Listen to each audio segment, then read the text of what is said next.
Hola, ¿qué tal? Buenas tardes. Les saluda Cirilo Rivera en una emisión más de estas charlas y diálogos que tenemos a través del Observatorio de la Escuela Libre de Psicología, a quien agradezco mucho a la maestra María Elena Corbera Guzmán por el apoyo que nos brinda para esta transmisión, así como al doctor Pedro Fernández Solazábal, director general de la Escuela Libre de Psicología, a la mesa Lulú Moreno también, y a quienes forman parte de todo este proyecto llamado Escuela Libre de Psicología y Observatorio. Y fíjense que próximamente se celebra en México el Día del Padre, los padres y las paternidades, pero yo pensaba en algo como esas reflexiones de la corresponsabilidad familiar.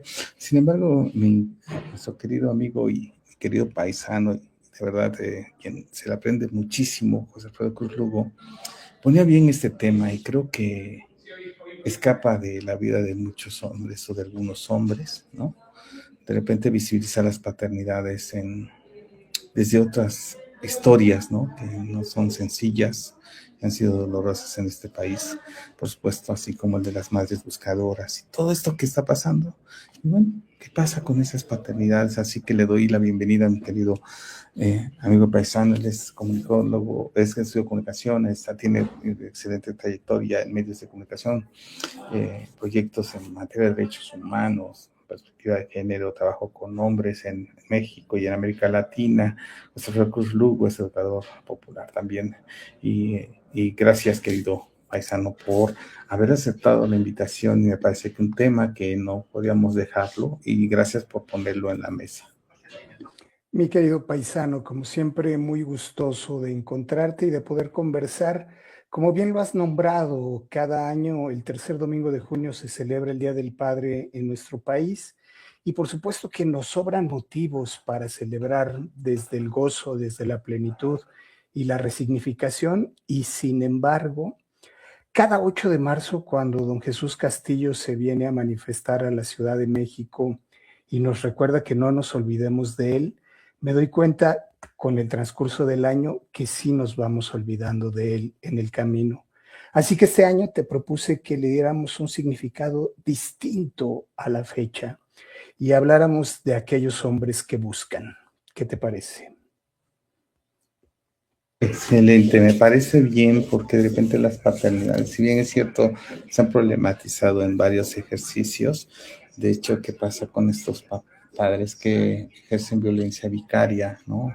Estos padres que ejercen violencia, pero creo que no es, se minimiza ni mucho menos, pero esto que decías, estos padres que buscan, y como bien lo señalas, me parece que hay que visibilizar y que no se quede como es cada año, sino darnos cuenta de lo que está pasando. Pues adelante, querido paisano, traías por ahí algo que compartimos. Te comparto una pequeña editorial como saque de salida para el tema. Como cada año, las campañas publicitarias y los aparadores nos ofrecen la imagen que ya conocemos, aquella del padre proveedor, el padre fuerte, el padre que sonríe mientras recibe una corbata o una cartera o tal vez una taza conmemorativa. Pero hoy, con absoluto dolor y respeto, quisiera hablar de otros padres. Quisiera referirme a los padres que difícilmente aparecerán en aquellas campañas publicitarias, de los padres que ya no celebran, de los padres que caminan y que caminan buscando. Porque si algo nos ha enseñado la tragedia de las desapariciones en América Latina, es que la paternidad también puede convertirse en una forma de resistencia política.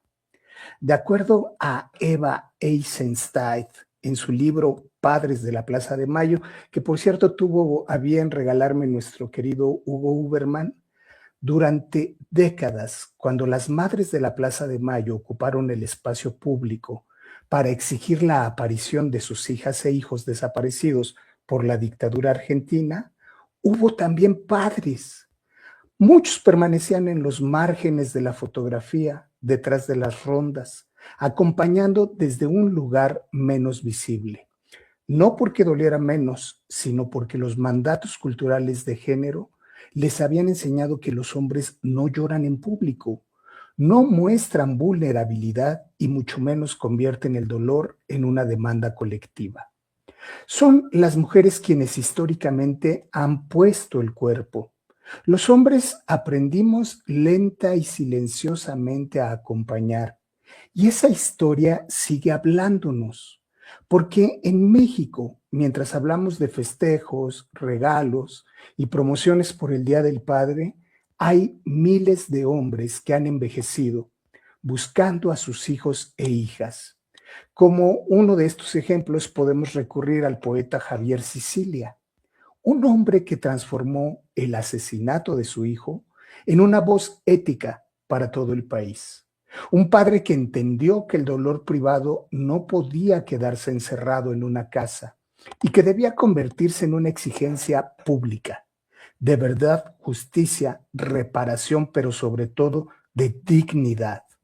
Y ahí está también el citado don José Luis Castillo, quien lleva 16 años buscando a su hija Esmeralda Castillo Rincón, desaparecida en Ciudad Juárez cuando tenía apenas 14 años. 16 años recorriendo calles, oficinas, marchas, plazas y medios de comunicación con la misma fotografía en las manos. 16 años negándose a permitir que el nombre de su hija sea borrado por el tiempo, y quien cada 8 de marzo nos recuerda enfáticamente que no nos olvidemos de él. Pensemos un momento, paisano, en lo que significan 16 años. 16 años son suficientes para que una persona cambie de trabajo varias veces, para terminar una carrera universitaria, para formar una familia, para que un niño se convierta en adulto, para que se desarrollen a colación 4 torneos mundiales de fútbol.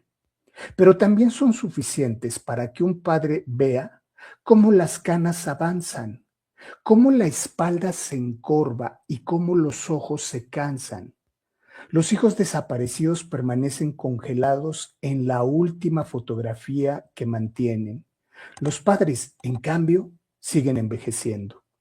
Esa es una de las formas más crueles de la desaparición. La edad sigue corriendo para quien busca, pero la edad se detiene para quien falta. Y aquí aparece una pregunta incómoda.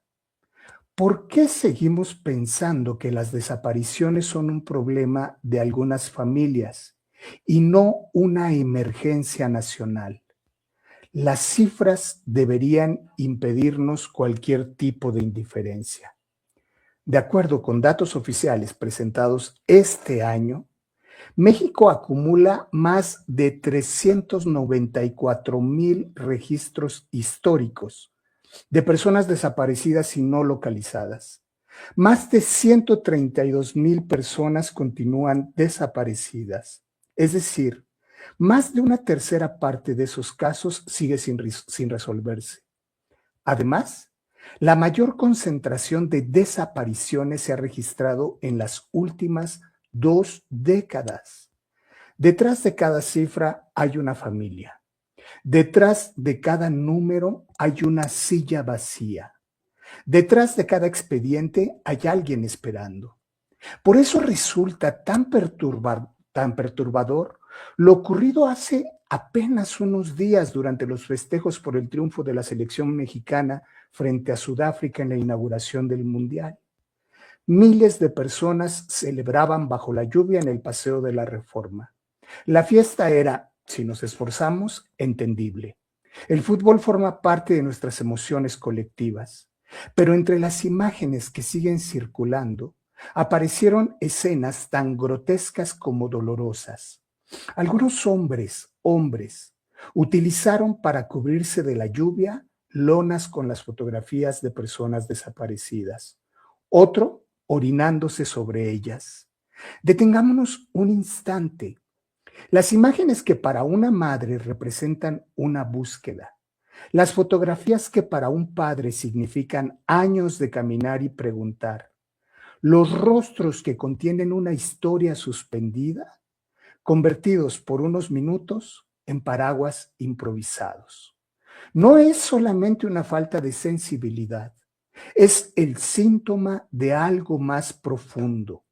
Vivimos en una sociedad que ha aprendido a convivir con el horror, una sociedad que normaliza la ausencia, que mira las fichas de búsqueda como parte del paisaje urbano, que pasa junto a ellas sin detenerse, que consume tragedias como si fueran ruido de fondo. La indiferencia también es una forma de violencia y quizá por eso necesitamos hablar también de estos padres, porque ellos desafían precisamente esa normalización. Su sola existencia nos recuerda que una persona desaparecida no es una cifra, no es una estadística, es alguien que sigue siendo esperado, es alguien cuyo nombre sigue siendo pronunciado, es alguien cuya historia no ha terminado. En un país donde tantas veces se celebra la masculinidad asociada a la fuerza, al éxito o al poder, estos hombres nos enseñan otras formas de ser hombres.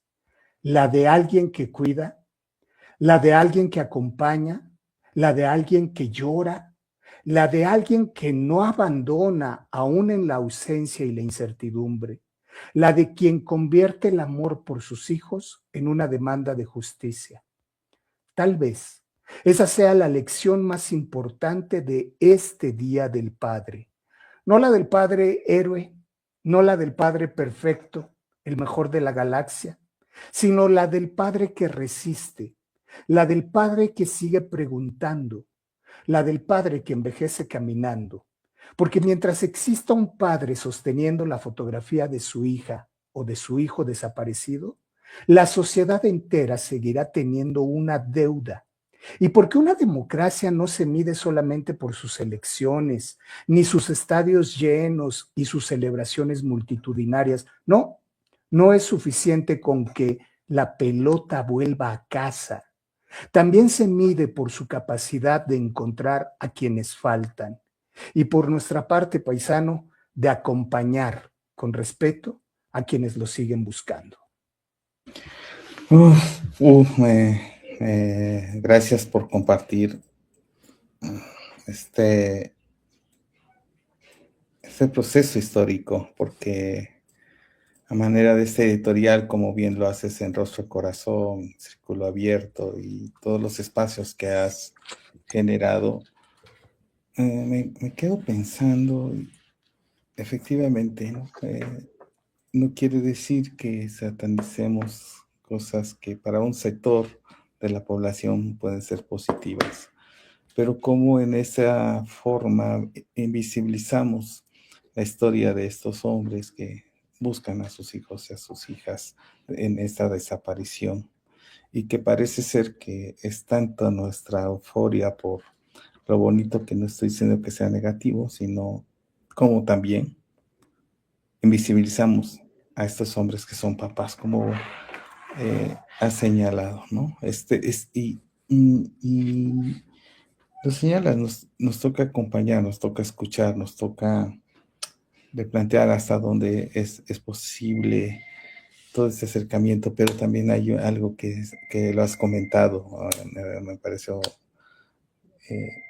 cómo se olvida, que intentamos olvidar, mientras ellos siguen buscando, intentando recuperar una parte o un pequeño,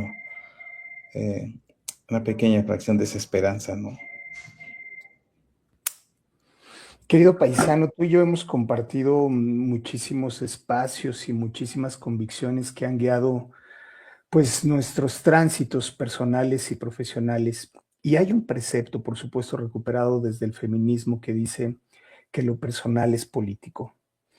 Y cuando yo miro a las madres y los padres poniéndole rostro y cuerpo, poniéndole corazón a una convicción, a un arraigo del que no tienen la certeza si tienen que despedirse, porque además es sumamente ingrato. Hay rituales para todo, para los cumpleaños, para los 15 años, para las bodas, para los divorcios. Cualquier cosa tiene un ritual destinado para su tránsito y con ello también para su sanación, excepto para la búsqueda de un familiar desaparecido.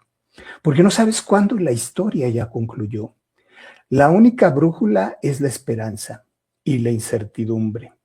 Y a mí me encanta ponerle una S al final casi siempre de todos los conceptos porque logran pluralizar. Yo creo que el tercer domingo de junio no tendría que celebrar el Día del Padre, sino de las paternidades, de los padres, de los paternajes. Este es una acepción de esos padres. A veces en la euforia y en el propio gozo, te reitero, nosotros por elección hemos abrazado el cuidado, la afectividad, la crianza para acompañar a otros hombres de manera consanguínea y afectiva. Nos sobran los motivos para celebrar, pero no podemos dejar que se nos obnubile la mirada y dejemos de mirar a estos otros padres. Hay otros, también padres golpeadores, padres que abandonan, padres desobligados, padres revanchistas o que se aprovechan también de esa visibilización y esa lucha también. Estos son unos padres que hoy decidí no dejar de mirar y no dejar de posicionar en ese abrazo que representa la convocatoria del tercer domingo de junio de nuestro país, paisano.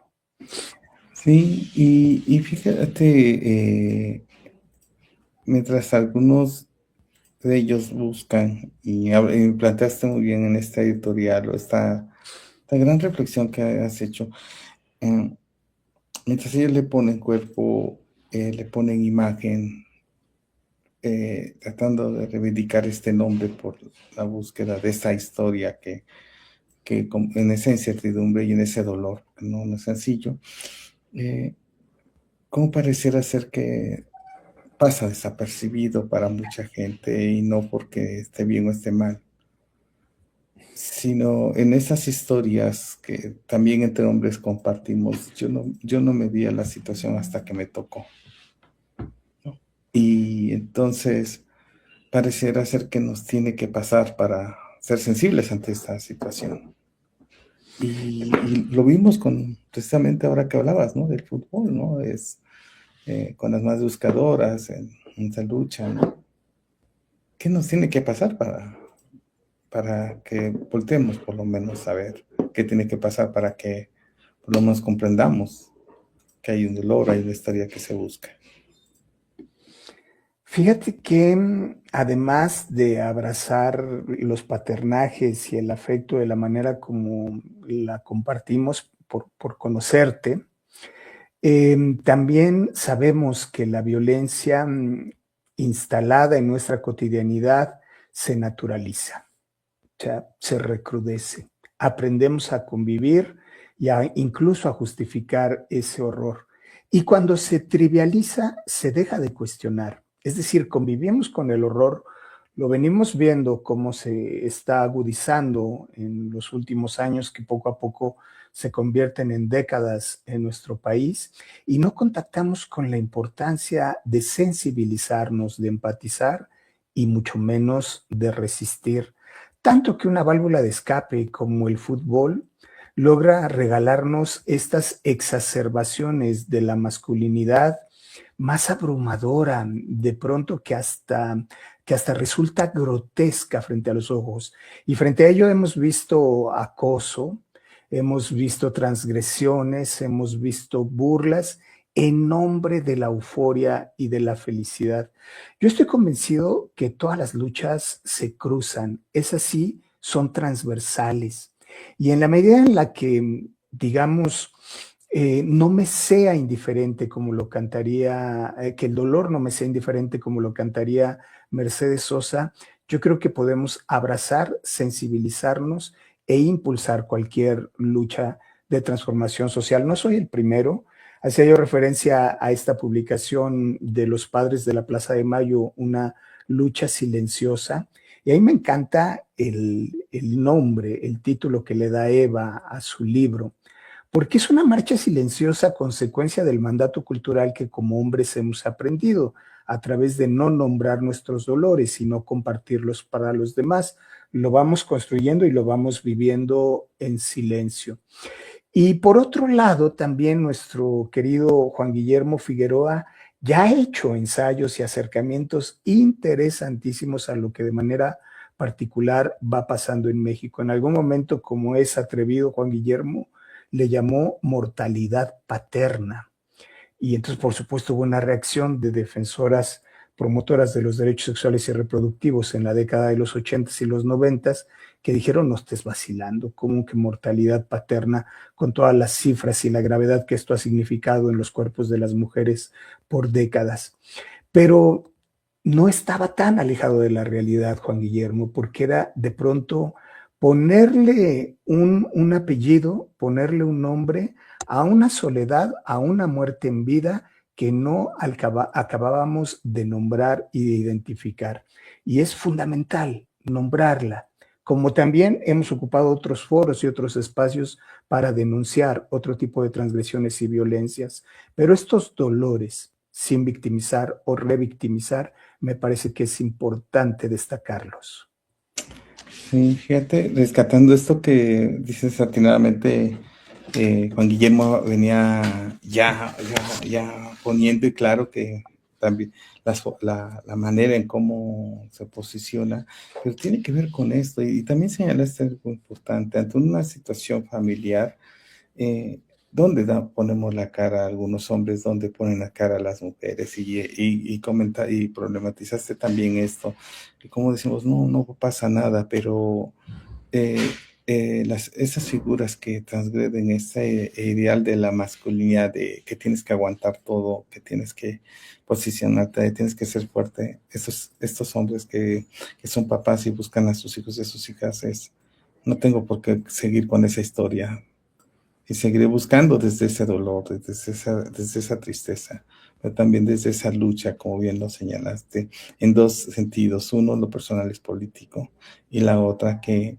la indiferencia. Y creo que la indiferencia ha sido una de las violencias más graves que hemos vivido ante las situaciones de, en este caso, papás, ¿no? No quiero que se presta que se invisibilice a las mujeres, por supuesto que no, pero estos papás que también creo que vale la pena recuperarles en esta historia también de luchas y también de encuentros con ese dolor y que no quieren entrarle a esa mortalidad por, como lo señalaste, me acuerdo hace años, ¿no? El de morir como hombres, ¿no?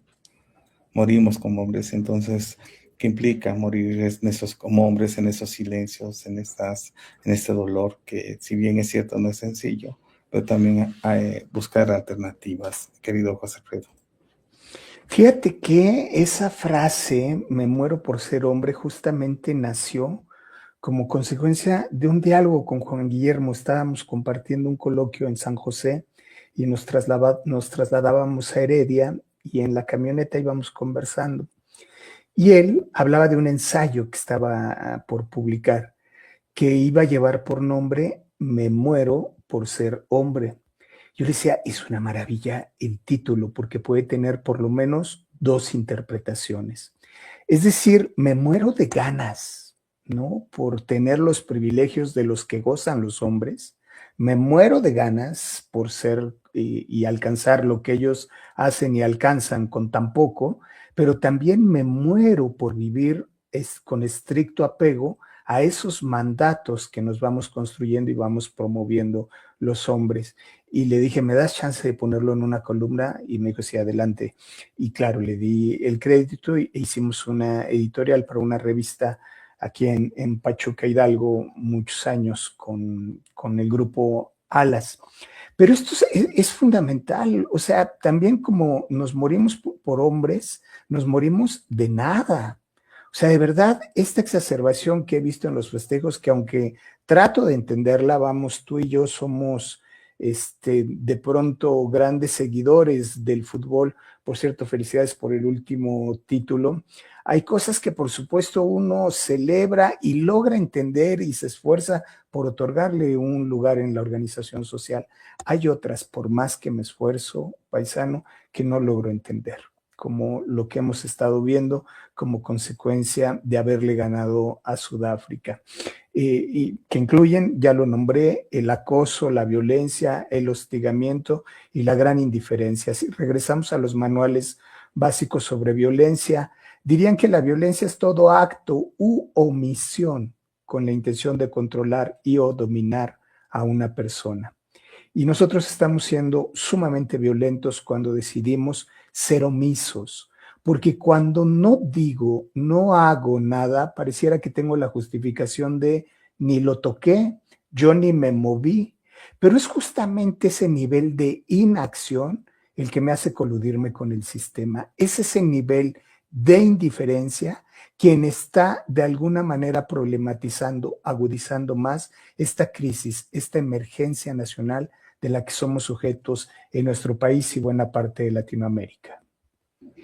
Pues para ir a manera de cierre de este momento, me gustaría que después siguiéramos charlando, porque creo que si alguien ha sido un referente para estos trabajos y a partir de la metodología que has incorporado, pero también la que has generado como Círculo Abierto para hombres y todos los espacios, sobre todo de divulgación, de compartir a través de estos medios, ha sido tú, José Alfredo, y si alguien que también abre puertas, si bien es cierto, ya nos vamos haciendo cada vez menos chavos, pero no quiere decir que el espíritu no siga y ha sido, y yo quiero agradecértelo acá desde el aire, porque siempre fuiste alguien que impulsaba, que empujaba, que abría las puertas. Y pensando en esta manera de cierre, ¿con qué reflexión podríamos irnos quedando? Sobre todo un tema que trastoca, ¿no? De repente habrá gente que diga, está muy bueno el tema, mejor ahí nos vemos, le doy la vuelta porque no es sencillo, pero tampoco porque sea sencillo. ¿Cómo tejer ese puente? Y dice Rebe, que excelente tema, y manda saludos. ¿Cómo tejer ese puente? No para que se vuelva como un mandato, sino por lo menos para ver que del otro lado hay historias. Yo estoy convencido, paisano, que desde la dignidad, o sea, la dignidad no tiene por qué revictimizar, no tiene por qué ser utilitaria ni ser bandera de ningún movimiento ni personal, ni político, ni social. La dignidad humana es un derecho que nos corresponde solo por ser personas. Y si voy más allá, solo por ser seres vivientes, pensando en otras especies con las que convivimos y frente a quienes también solemos ser indiferentes. Entonces yo creo que mientras la brújula sea la dignidad, vamos a seguir compartiendo y generando muchos espacios. Tú también eres otro corresponsable de ellos, por quien guardo profundo respeto y admiración en la trayectoria y en los espacios que has ido generando con el tiempo. Y si algo nos distingue, además de la búsqueda permanente de la dignidad, es la terquedad. O sea, no quiere decir que tengamos la razón, ni quiere decir que no nos vamos a equivocar. Nos hemos equivocado y mucho, pero me parece que tenemos que seguir siendo tercos hasta que la justicia y la dignidad a través de ser tercos se haga costumbre, paisano. Mi querido José Alfredo, de verdad te agradezco mucho. Sé que es poquito tiempo y podríamos seguir conversando.